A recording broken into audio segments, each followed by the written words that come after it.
Hello everyone, I am Tacit, and today I'm going to be going over the Gems of War event objectives for the Which Way event, in which the Book of Witches is added to the game. So this week has quite a few things going on. We got ourselves, most notably, a brand new campaign, bringing in a brand new power gem, as always does. This is the Angel Gem. This counts as a unmatchable, surprisingly, Bless Gem. So whenever it is destroyed by any means, it'll give a random ally Bless. This is interesting because you might be able to delay it in order to get the bless when you need it. But it's a little bit weird that's not a yellow gem because the other version of it, the cursed gems, they are matchable. They are brown gems that are matchable with, brown. But these are unmatchable. Of course, you'd think a bless gem would be something like yellow, but nope, it's just a block that blocks the board. So it's going to be very niche. It might have a few purposes here and there. Like, for example, if you're up against like a really heavy status effect team, but, there's already other ways to do that. So I'm not sure exactly how this will ultimately pan out. It also doesn't feel like we're getting that many troops that actually have this mechanic this season. So we're going to have even less ways to overall utilize it. But overall, I don't know, it just doesn't seem like it's going to be that strong of a power gem. Like, yes, Bless Status Effect is, but the way that you need to go about it and the troops that will end up ultimately doing it don't seem like they're going to be good enough to justify putting onto your team compared to like just running Wand for 4 times Bless or something similar. There's just much stronger options to do it in the current state of the game. Aside from that, we also ended up getting a Journey rework. We ended up getting a 30-star Karakoth, which is a permanent +1 magic bonus for 2 30-star kingdoms back-to-back now, week to week. And we also got a Journey rework, which ended up making the level scaling a little bit easier. And on top of that, technically a PvP rework. Well, that technically hit last week. We haven't mentioned in the video yet, but you guys have probably seen it by now. If you've played PvP in the last week, you know about it. Technically, it'll still take them a few weeks to fully initialize that new format. But if you played any amount of PvP, you definitely saw some amount of it. Though it still probably will take them another week or two before, it's fully working. And obviously, they're still going to be tweaking it here and there, so it's still going to be getting additional changes. Anyways, we got a lot of things to go over. Let's start getting into it. Book of Witches is not really one of them, though. This thing is completely useless. You just get it for 30-star. It curses 2 random enemies, which I guess if you needed a cursor, you can kind of do under some kind of event this week, but I highly doubt you'll really need it. There's other alternatives, too. And it summons a random Mystic, which I guess is synergy with the fact that we do have a pretty Mystic-based Journey event, but I don't really see a use case in this. There's other ways to summon. There's better things you could replace it with, as in mana accumulators or damage source. I just really don't see this ever getting into play either this week or any week in the future. It's just one thing that bolsters up the 30-star for... also, they're doing a bunch of Easter calendar stuff, apparently. We'll get something free at the end. But it's mostly just stuff to bolster up the 30-star Karakoth. So I can't get 30-star right now. However, let's go show something that I haven't actually really gotten to show in a absurdly long time. If you go over to Games, and you click over to Soulforge, and you click over to Other, you can craft deeds and deed books. And they are very much worth doing. In the current state of the game, despite Imperials and everything else here, purple deeds are by far the most useful one, due to the sheer amount of purple kingdoms that give additional magic, 2 of which are now 30-starable, those being Darkstone last week and Karakoth as of this week. I unfortunately do not have enough to reach all the way to 30-star. However, we can still show this. So in the Soulforge here, we can go convert all of these to purple deeds. Yes. Do you want deeds of magic? Yes. So now we have 645 more deeds of magic. I like how it automatically goes to Book of Deeds. It knows what we're doing. When did they code that in? I don't recall it doing that in the past. What? It just went straight to Purple Deed Book. Well, obviously, now we're going to go to the Purple Deed Book and now convert those that we just got into our good old deed books. And there we go. I never realized it did that. Has it always done that? I have never noticed that whenever I've crafted deeds in the past. I feel like that's a slightly newer feature because I cannot recall that ever happening. But now, of course, we got 14 more Purple Deed Books. So now with that, we can go and upgrade our kingdom. Unfortunately, not all the way, but further than it currently is. So we can end up doing this. Get 17-star, do this, get its 18-star. And you might notice we're actually too short to get its 19-star, and obviously way short of getting it to 20, unfortunately. Magic, we'll have you soon. But one thing that we're actually getting this week, to go a little bit out of order, there's a 27-star coming in, we can end up going and getting another 2. We'll be going over Journey in a second. Don't forget, I highly advise, if you are boycotting Journey event, to maybe not, because you need those 2 Purple Deed books. It's on the final tier of rewards, and by final tier of rewards, I mean the final tier prior to all the shiny key stuff, or, the shiny stuff. But the previous final, in the normal format, 2 magic deed books, as well as some deeds along the way, so That can help bolster up any of your magic-based kingdoms that you're trying to upgrade, either Darkstone and or Karakoth. And that'll actually get us to 19-star Karakoth. Unfortunately, he's not 20, but, we'll get there eventually. It is technically possible, but since we haven't really been buying purple deed books or, not going our way for it, we are a little bit short. Though you can farm them for free by doing things like just running a bunch of Explore and buying the normal deeds from merchants and work your way slowly towards that. As well as just getting them slowly over time. As well as those PvP things. While we're here, might as well mention the PvP rework thing. Pretty sure most of you guys know what it is by now. Obviously, we already had all those things with the Valhawk and everything. They're obviously doing a lot of tweaks to PvP this year. And one thing that they actually did last week is anyone above level 1,500, you now count as a level 1,500. So, for example, this battle is now capped at 50. You'll see a lot of 50s if you're above that level range, where basically everyone around that range is now just capped at 50, whereas before, or not capped at 50, but before you would see a lot of absurdly big differences when you're like level 2,000, 1,800, 3,000 or something like that. But now it basically counts you as a level 1,500 in those situations, so your overall VP numbers will be higher. However, one thing that they actually fixed with the rework, that's still, I think, being tweaked a little bit here and there. It should be mostly working by now, though. It was definitely working last week for the most part. But everyone's teams are now updated. So the teams will actually be what people are running as their team. So this will overall make teams a lot stronger compared to what it already was. Before this, it was already affecting Central Spire to some degree, but now it affects absolutely everywhere where you see actual people's built teams. And this leads to some very broken metas in some locations where there just really aren't that many options. I'm trying to find one here that might be a good example for it. But actually, I noticed some of these are actually different. We haven't actually had some of these yet, have we? Like, I don't think we've ever had Forest of Thorns, have we? Let's see, Green probably already has one. Did we have an event yet? Because I can't remember. Which ones did we have last week? Oh, yeah, here you can see. You could already see, like, Diamantina, Beatrix build, stuff like that. We already got a Stellarex with a billion leprechauns ready to go. But, the actual people's teams are here, so they are substantially more difficult. But for endgame players, it actually still might be a little bit more points due to just this flat baseline that you get a little bit higher on. But overall, they're still tweaking it. It's going to be changed in the future. Also, trying to get silver marks, very near impossible in PvP these days. It's just not really worth it. I would definitely wait till further tweaks as far as like chasing them down. Oh yeah, we also have those like blood ones too, which was already a part of the update, but you can end up doing that in order to get your higher VP just to hit your base goals, which if you're struggling to get those points could be a way to do it. And worst comes to worst, if you're really struggling, just go to Central Spire and spam Central. If you're finding every single team is stuff too strong, you'll generally find the weakest teams under Central. And if you just run like a really high damage burst team, you can normally take out your lower fights that are in Central. So it's your best bet if you're trying to get a super easy kill. Before, you didn't do Central Spire because teams were actually there. But now that teams are everywhere, there's no downside to taking Central Spire. So if you're finding you're struggling on points a little bit, just go there. But the main thing I came here for, of course, I was just mentioning deeds. But of course, as of currently, those could change in the future.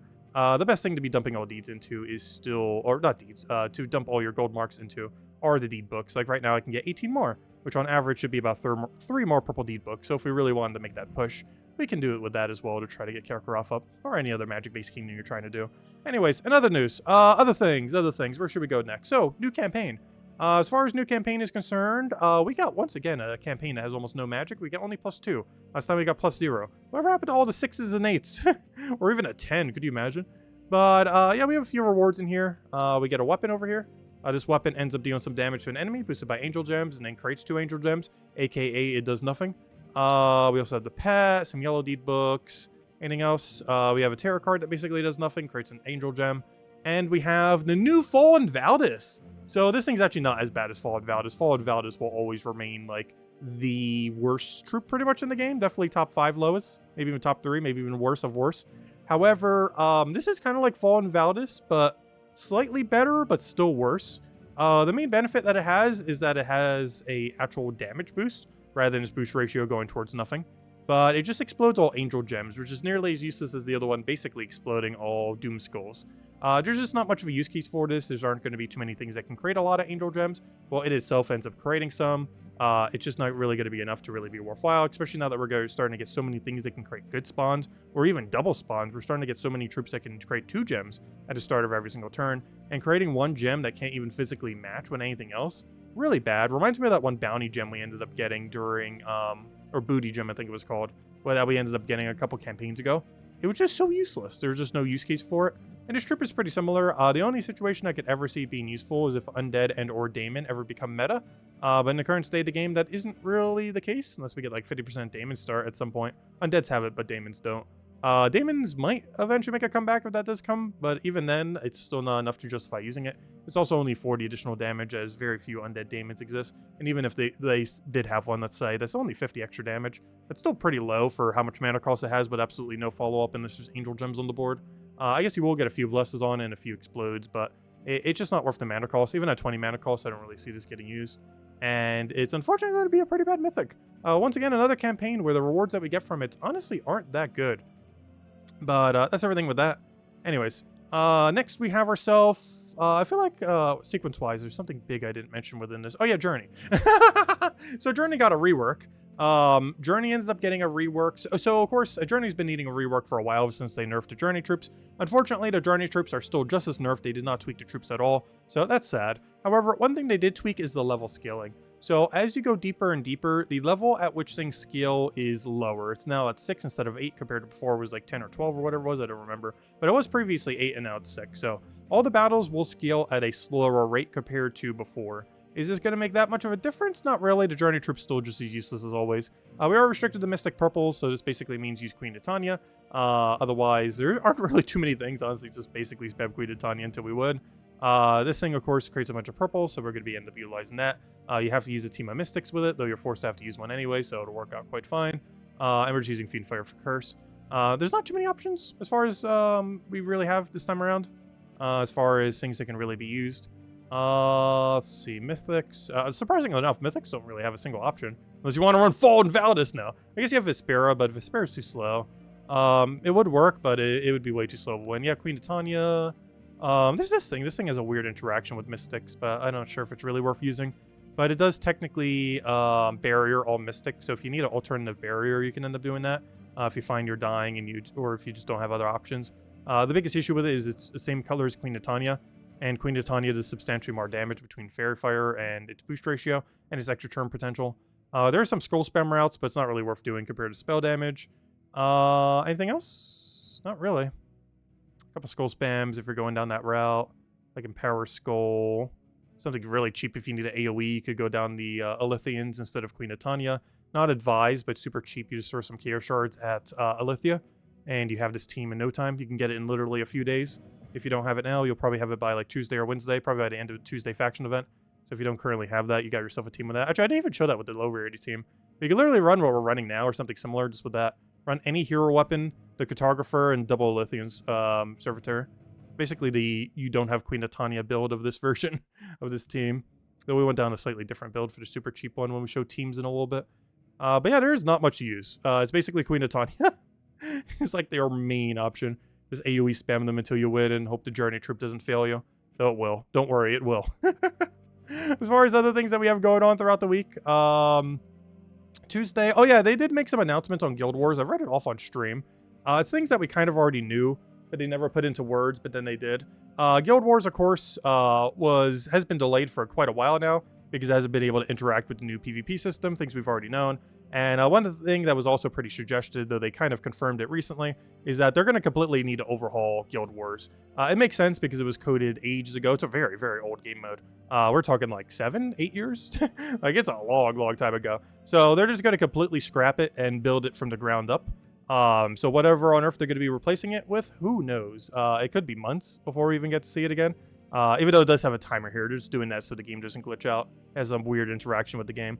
But they're basically going to completely nuke Guild Wars and then replace it with a new Guild Wars. Will that Guild Wars be better? In all fairness, almost anything would be. So I don't know, we'll have to see what it is. But yeah, they're completely nuking Guild Wars in order to replace it with Guild Wars. So we'll have that at some point this year. Since this is basically the year of PvP reworks. And one of those is a complete rewrite of whatever that mode is going to end up being. Anyways, aside from that, things that we have going on throughout the week. This Tuesday, we have ourselves the faction event for Dugroff. Wednesday, which is a brown-purple faction.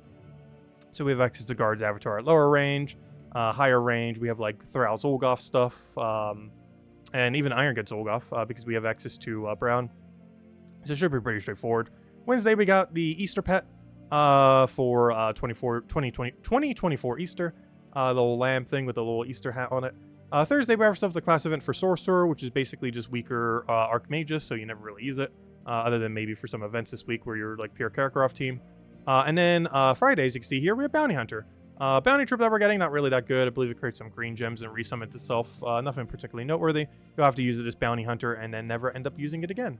And unlike some of the other modes, do keep in mind for both Bounty Hunter and for Journey events, unlike some things like Raids and Evasions where you simply have to put it on your team in order to get the double boost, in order to get the full 6-time boost from Bounty Hunter and the full 3 times boost from Journey, you do have to make sure you fully ascend a troop. Whereas if you haven't been upgrading them for things like Raids or Invasions, you can get away with that because you don't need it for the boost. But for Journey and Bounty Hunter, both of which we have this week, you do actually have to upgrade the troop to get the maximum bonus, so do be wary of that. Aside from that, Soulforge, actually I didn't check troops. Anything good? Probably something relevant I'm going to forget. I'm not seeing any of those. Nope, looks like trash. Oh! I don't advise doing it, but Queen Titania is actually in Soulforge this week. That's kind of funny. And I'm pretty sure they didn't plan that. But the main win condition for Journey event this week is actually in Soulforge. So if you were really desperate for 1 Queen Titania, or I wouldn't advise getting 2, that's too expensive. But if you're an early game and you feel like you have nothing to run Journey for, but you still want to run Journey, I guess 1 Queen Titania wouldn't hurt. It's pretty good AoE. If you find you're getting enough value from it. Generally, you don't want to craft legends because you'll have every legend before you have every mythic. But yeah, she is pretty useful this week, if nothing else. As well as always, it's just, oh no, I'm not sure she's really worth crafting. Tesla is, but things like her, I don't know. Like, it's definitely not a bad troop. She's really good. It's just, any legend is technically not worth crafting unless you're going to be using it an absurd amount. Oh yeah, this weapon came in through Journey event, by the way. It's nothing relevant. It does basically nothing. Just use an explodey weapon if you need something cheaper. And aside from that, I don't believe any of the Karakoth weapons come through the things. I always forget which ones it is, but I'm pretty sure none of them are. Though do keep in mind, in order to get 30-star Karakoth, it does require having every single weapon, including the $5 money locked weapon. In the future, you probably won't end up needing that. That weapon, Staff of Madness, was free in the past. However, it is actually required, I've heard, in order to get it max, because I believe you need exactly that many. You can end up finding it in all the way over here. It used to be free back in the day, though it is currently $5 money locked if you don't have it. But if you are going all the way for 30-star, in the current state of the game, it is required to own this in order to 30-star the Karakoth. But keep in mind, by the time we have another Karakoth event, we're probably also going to have another weapon, meaning that this would no longer be required. So if you're not already at the Karakoth amount, if you just wait like half a year, wait till next Karakoth event, you'll have the other weapon by then to end up doing it. Plus, we could get another weapon for it through some other means, but definitely by the next event. So don't be too worried about that, as you'll be able to get it in the future. And if nothing else, focus on Darkstone, as that one is 30-starable without needing to do such a thing. Anyways, I feel like I'm forgetting something else other than teams. I feel like there's one other big thing I'm missing. Yeah, there's nothing too big for weapons, though, unless you're just going for full completion. Anyways, teams. So, Journey event. We have ourselves the first team that we end up showing. Obviously, spam Queen Titania. Pretty straightforward. You don't have to run Fiendfire. You can run pretty much any weapon here that's within the limitations of purple. The main reason we did this is as Curse. Curse allows us to place Fairy Fire. Fairy Fire allows us to do 50% more spell damage. 50% more spell damage allows us to win quicker, and pretty much the whole thing we're going for here. Biggest downside of this team is our only mana accumulator is the new Cartographer. So this is pretty bad because that's only a 10 gem spawn, because we're not going to get him all the way to enough elite level, or shiny level, I should say, to get him to 11. So we are going to have to deal with only a 10, which is horrible. But yeah, we'll have to work with that. Wait, 10. Wait, never mind. 11. Wait. Am I going crazy? Did they increase the base value by 1? Wait, is that another change that they made? Did they make all Journey troops 1 base value higher without being shinied? Am I going crazy? 3 purple gems boosted by Mystic. Wait, let me double check something. I didn't see this when they mentioned the changes. Wait, never mind. Doing Journey doesn't do that. Wait, what's the thing? Pathfinder is what I'm looking for. Am I going crazy? Have they always been like this? Huh. Did they forget? Did they forget they nerfed Journey troops, or, I didn't notice that till just now. Is that the rework? And if so, then, because the main rework was they were rescaling the level. Or were they also considering reworking gem spawn? Because yeah, him without shining this is creating 11. Like when they're shiny, they create 11. Because they create +1 and then everything else. But this guy has it already. Like this is what his stats should be if he's not shiny. He should be create 2 gems and then 2 per for 10 total. But he's actually 11 gem. He has 3 base with 2, which means if he got another shiny, he'd be at 4. So there's something wrong here. He has one higher than everything else. So everything else should move to his number is what should happen. Don't nerf him. Move everyone up to this. That way all journey troops would then be 11 gem spawn with 12 if they are shiny. Whereas currently they are 10 gem spawn and 11 if they're shiny. So maybe this is a pseudo buff. They didn't mention this in the notes, but they also didn't change it for every other journey trip in the entire game. But that would be a perfectly fine buff, increasing them by 1 gem. Is that enough to fix journey troops? No. But it's a step in the right direction. Yeah, that's so weird. Why is he 3 and everyone else is 2? Obviously, these are also 3 if we're shiny leveled on them. But, yeah, otherwise they should be at 2. That's really weird. I wonder if that's an oversight or if they're actually planning on buffing them all. I didn't notice that till just now, but yeah, he's actually 11 gem spawn and 12 of shiny. Unless they're going to nerf that, but we'll find out later. Anyways, for now, use them while you have the buff. Unless they're going to nerf that. Next, we have the cheaper team. Cheaper team ends up going down the... Oh, yeah, there is one thing I forgot. I know what it is now. We'll mention it all the way at the end. I forgot to go over the event key drop table. I knew there was something. In the back of my head, it's like, yeah, we definitely forgot something. I'll show it after the teams. So as far as rate event low, as I was mentioning, we can go with the Alithia things that we were mentioning earlier. Just replace out your Queen Titanias on the first team with Alithias. Really easy to get if you can't get your hands on some Queen Titania. Otherwise, with this team, we're basically running any explodey weapon you have that is purple. It doesn't have to be Doomed or Obsidian Labrum, but if you have it, use it. But it can be absolutely any. And then it will just resummon into first slot. Mad Prophet does a bunch of mana accumulation for everything else, as well as some extra magic. Reserva lowers your stat, is even more mana accumulation, and then we just spam everything with this. You might want to go with one additional damage source on here. The main one would ideally be Queen Titania. So if you end up having, for example, your team would then be this. If you have Queen Titania, it would be Azura, and if it dies, it dies. You just get resummon. A bunch of explode into resummon. The guy you have to use, and then Queen Titania would be your team. But otherwise, if you don't end up having it, you can just end up sacrificing it out and just run it that way. Really just depends how you want to end up going about it. Doesn't matter what order it's in. I guess that way. Doesn't really matter, though. Tank for the Azura. But it really just depends how you want to go about it, and if you have Queen Titania or not. Honestly, the entire way that you build for this event really depends. Do you own Queen Titania? If so, you definitely build a lot more offensive and just build entirely your team around her. Otherwise, you got to get a little more creative with how you tank and everything else. Though do keep in mind, the longer you take the win, the less points you do get. So you do generally want a rush method, which you kind of need Queen Titania for due to the Fairy Fire and all the extra damage it has. Next, we're down to the brown-purple faction teams. As far as brown-purple faction is concerned, throw out Leprechaun. Just throw anything in that and you're good to go. These 2 troops could literally be anything you have that does damage. You'll be fine. Throw out Leprechaun will just work for everything. This one is a little bit of a squishy one. Of course, you could put Hero if you want there and just get some free class XP. Just replace out the Thrall for any kind of tank hero or anything you need XP on. Next, we have ourselves Hiking Iron God Zolgoth. Pretty standard, just faction team. Just for quick kill. Just running 2 mana accumulators with it, Leprechaun and Angry Mob. You can run any 2 you feel like running that's in the category. Most notably Thrall. Next, we have ourselves Pure Faction. Deep Golem's really good for this. We showed it on the other cheap team, or actually, did we show a team with it? Yeah, I know I used it. Oh, no, I used it for the Karakoth Underspire cheap team, so we're not down there yet. But Deep Golem, really good overall tank. Ends up having 50% score reduction, and you get to explode a gem for a little bit of order control, and for every single skull you destroy, you'll gain a barrier. Meaning if you could destroy 4 skulls, you will barrier your entire team. So great way to not die. And this guy just does a bunch of damage pressure until you win, and you just keep spamming him until the battle is over. Next, we have the Sorcerer class event, which requires using Daemons from Karakoth. For this, we're basically just using Mana Link of Purple in order to feed a purple weapon. Obviously, in this case, we're just running into Black Manacle, though you can run into anything you wish. Next, we have ourselves Underspire. This is the first Underspire team. A couple different ways you can run this. You can end up running with Vash Dagon. End up going down the Elder Dragon route, because for the earlier fights, he'll be good for AoEing down like the first 3 sections. Definitely the first 2 sections. But basically, he's one of those Elamagrim-like troops that, oddly enough, has a status effect attached to him as well. Unfortunately, he does require the status effect, unlike that one Lunar Dragon. However, once he has it, he gets pretty good gem spawn. He'll end up getting the full 13 while already having the curse, so you don't need to use something else on your team in order to apply the curse. He simply does it himself. This is also the gem I was talking about earlier. Even though we just got Blessed gems as of today for the rest of this campaign that are unmatchable and give you Bless, this is the inverse of it. These are brown and apply as curse. So they actually count as a color unlike the other ones, and you can just use it to 4 times curse the enemy team over and over again, which also gives him his boost ratio in order to create 13 up from his standard 9. Also has a little bit of a magic reduction, though you're not really using it for that. Green Slime converts everything into purple, and by everything I mean greens. This is a mana accumulation weapon. It's pretty flexible what you turn it into. But basically, if you use a pure team of Karakoth, which you're forced to have to use anyways, you end up getting that bonus. Do keep in mind, if you're running heroes, Archmages, this will be one less Karakoth troop, but it's still going to be so much gem spawn that it shouldn't really matter. And then we have, obviously, Zolgoth. If you own Zolgoth, run Zolgoth for Underspire. It should be so free.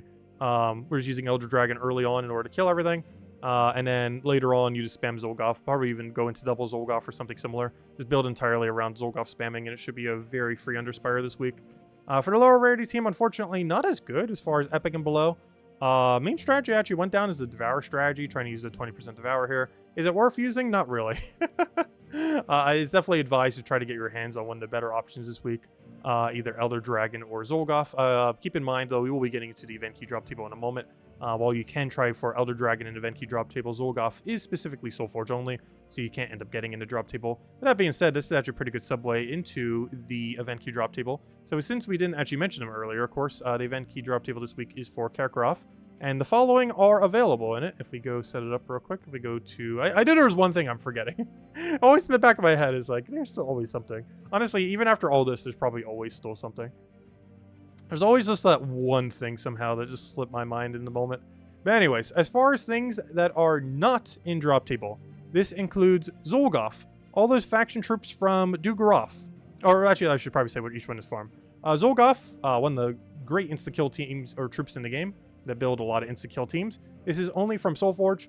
Use a bunch of power orbs in order to get it. 8 power orbs. It is the first thing you should craft with your first 8 power orbs. Highly advise getting him. He's amazing.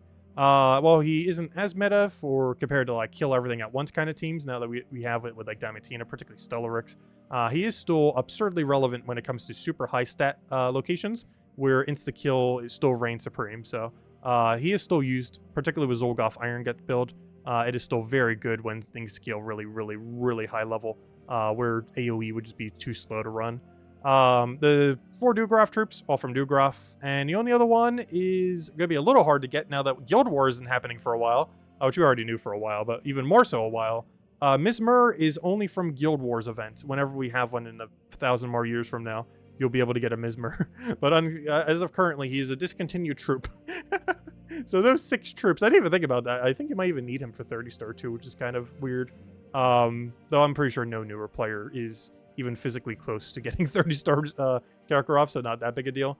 But yeah, if you're like a veteran player but somehow are missing Mizmer, it could be a while. It could be a good half a year, if not longer. Even then, it still took like almost a half a year for Mizmer to even rotate, even while we're having Guild War. So it could be another year before we see Mizmer back, unfortunately. Hopefully they'll add some kind of alternative way to get them if we don't get a Guild War soonish. Because yeah, I didn't even think about that. All 6 of the Guild War troops are like literally discontinued for a while now. Obviously they will be coming back, but in the current state of the game, they are physically impossible to get. Though they will be back, no worries. Just through a completely different game mode of whatever on our Guild War is going to be changed to when they end up completely overhauling it. But anyways, guys, that'll wrap it up for now. If you still have any other questions, feel free to leave it in the comment section below. Definitely feel free to leave a like on the video. Helps a lot and is greatly appreciated. And I was about to mention one other thing and I already forgot. Wow, tangent. There's 3 things I want to go mention. But anyways, we'll be tonight messing around with the Journey event, seeing how the new level scaling works. I'm really curious as this is the first week since they've tweaked it. So we basically have 2 buffs. One is either intended or not intended, I'm not sure. So the 2 buffs that we got for Journey troops, which we'll definitely be messing with tonight, is these things only scale by like 6 levels at a time instead of 8, however that works. And this guy's 1 higher gem spawn. I'm not sure if that's intended or not or what, but that'll make it a little bit more convenient. And technically if we got him shiny, that'd be 2 extra gem spawns. So we're not going to do that though, but we'll see how he does. See if those 2 changes are enough to make Journey events not horrifically bad. It's still going to be horrible, but at least it's slightly less horrible.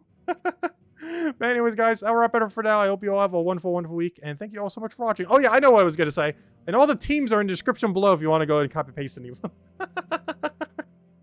Oh gosh. Anyways, guys, I'll catch you later. Goodbye, everyone. Thanks for watching.